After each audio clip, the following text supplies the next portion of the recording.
अस्सलामुअलैकुम। उम्मीद करता हूँ कि आप सब खैरियत से होंगे। आज हम एक्सरसाइज 1.1 का क्वेश्चन नंबर 4 सॉल्व करेंगे। आपने वीडियो को एंड तक देखना है। क्वेश्चन नंबर 4 में जितनी भी प्रॉपर्टीज़ हैं इनको वजाहत के साथ बयान किया जाएगा। अब हम आते हैं क्वेश्चन नंबर 4 की तरफ। Name the property used in the following. Question number 4 में 8 जुज दिए हुए हैं और इन 8 जुज में जो प्रॉपर्टीज हर जुज में इस्तेमाल हो रही है आपने सिर्फ उसका नाम मेंशन करना है।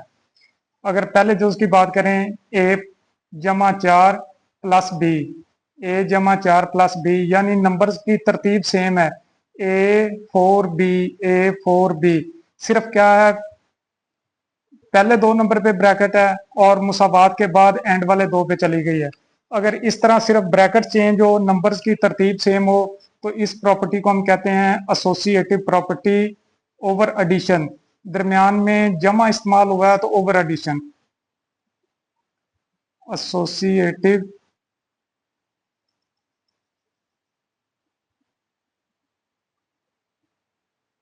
प्रॉपर्टी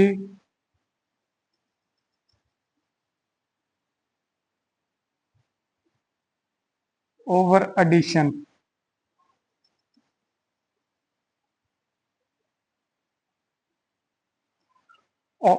और इसके साथ ही हमने जो इसका जुज नंबर 7 है उसको इसके बाद हल किया है, क्योंकि इनकी प्रॉपर्टीज सेम ही है। इसमें प्लस है, इसमें मल्टीप्लिकेशन है, नंबर्स वही सेम उसी तरतीब से हैं, 4 6 8 4 6 8। पहले एंड वाले 2 पे ब्रैकेट थी, मुसावात के बाद पहले 2 नंबर्स पे आ गई है, तो ये भी एसोसिएटिव प्रॉपर्टी है। लेकिन अगर मल्टीप्लिकेशन का साइन इस्तेमाल हुआ है तो over multiplication. Associative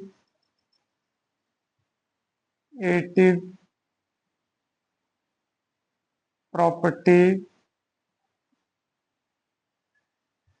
over multiplication.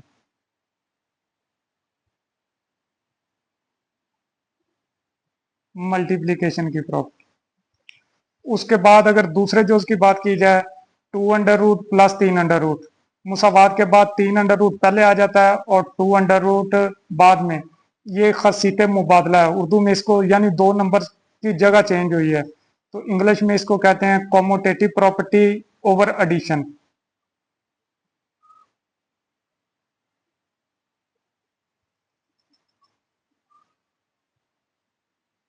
Commutative property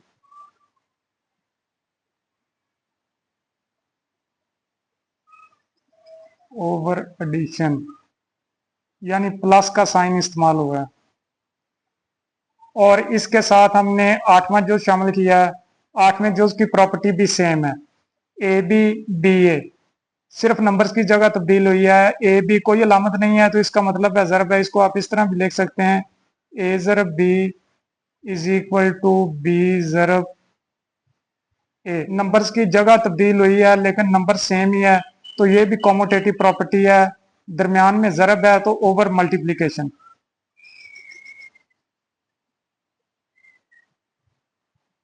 commutative property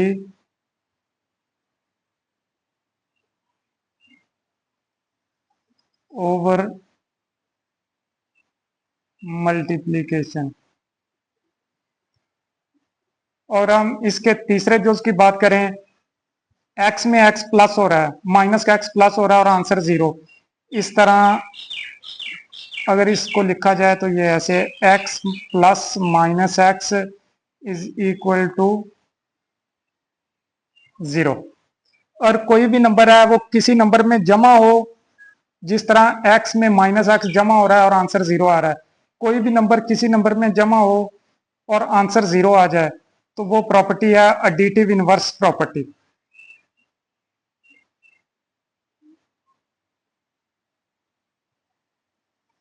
वो प्रॉपर्टी होगी एडिटिव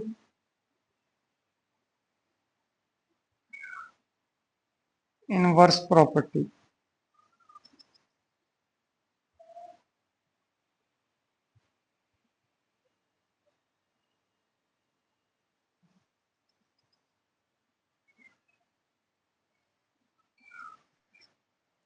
अगर जुज नंबर 4 की बात करें तो जो ए है वो बी के साथ डिस्ट्रीब्यूट हो रहा है लेफ्ट साइड से, यानी बी के साथ भी और सी के साथ भी। ए बी के साथ मल्टीप्लाई हो रहा है और फिर सी के साथ, यानी ए जो है वो लेफ्ट साइड से डिस्ट्रीब्यूट हो रहा है, तो ये लेफ्ट डिस्ट्रीब्यूटिव प्रॉपर्टी। अगर ए इस साइड पे होता तो फिर राइट डिस्ट्रीब्यूटिव प्रॉपर्टी, लेकिन लेफ्ट साइड से है तो लेफ्ट डिस्ट्रीब्यूटिव प्रॉपर्टी। और अगर पांचवा जुज देखें, 16 प्लस 0 बराबर 16। जीरो जो है वो एडिटिव आइडेंटिटी है, यानी किसी नंबर में भी जीरो को जमा करें तो उसको कोई फर्क नहीं पड़ता, तो ये एडिटिव आइडेंटिटी प्रॉपर्टी है। एडिटिव आइडेंटिटी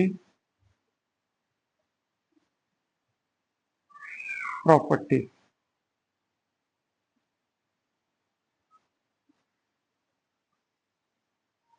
और इसी तरह जो वन है वो मल्टीप्लीकेटिव आइडेंटिटी प्रॉपर्टी है, यानी किसी भी नंबर से ज़रब खाएगा, मल्टीप्लाई होगा तो उस नंबर को कोई फर्क नहीं पड़ेगा।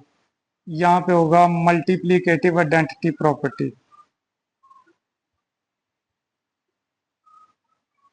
मल्टीप्लीकेटिव आइडेंटिटी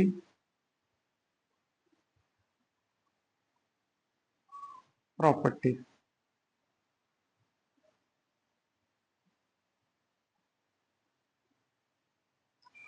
उम्मीद करता हूँ कि इन जूस के बारे में आपके जो कंसेप्ट है वो अच्छे से क्लियर हो गए हैं।